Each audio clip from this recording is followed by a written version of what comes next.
I'm here with Bayside head football coach John Way after his Marlins 26-13 opening round playoff win over the Tallwood Lions. Coach, you guys moved to 9-2 on the season, headed to the second round against Oscar Smith, which we'll get to here in a bit. But speak on this game tonight. You guys get down 13-0 against a very dangerous Tallwood team that's been on a 7-game winning streak.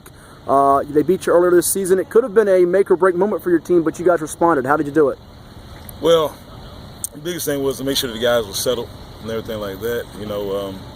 They had to make sure that they kept the emotions at bay and just methodically put a drive together. At high school level, man, if these guys lose faith or gain faith, it can help you win or lose the game.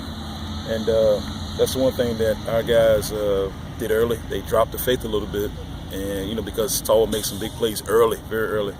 And once they gathered it back, they put a play together. Made a big play with Juju and JP. It established some faith within us, and we were able to move forward. You mentioned Juju, that's Julian Harper catching the touchdown pass from JP Davis. So started out 0 for 3, but 21 of his next 29 passes he completed. And you really have weapons everywhere on the field, not just your two backs with Michael Martinez and Tajay Pollard, but your quarterback's got confidence in all four of his receivers that you guys give it to a lot in Armani Chapman, Chris Walker, Julian Harper, and then Richard Smith, who's been coming on really strong lately. Yeah, we're definitely going to ride the Rick train right now.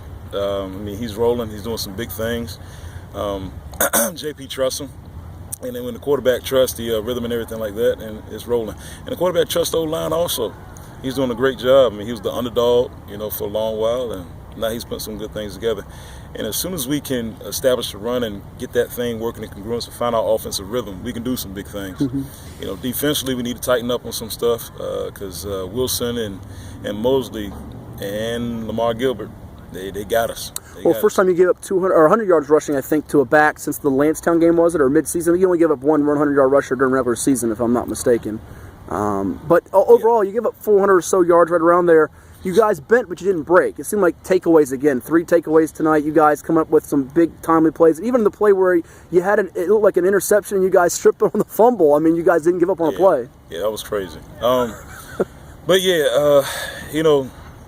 luck favors the prepared, and we were prepping big time.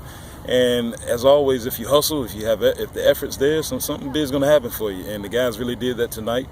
And it's one of those things where we can methodically try to put something together, but if the effort is there, the scheme is one thing, but the effort is another. So if the effort is there, you can always have some good things happen for you. Last two for you, and you're a Bayside guy. You played on the staff, or you played for Bayside. You were on a staff that won a region championship in 2010, but you guys had been in the playoffs the last few years and hadn't won.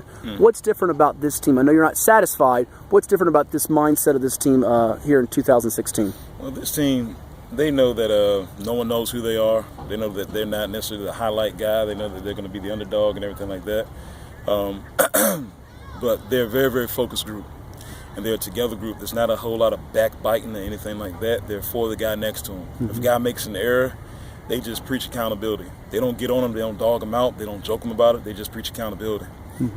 And they know if that guy's down, okay, coach, can I do it?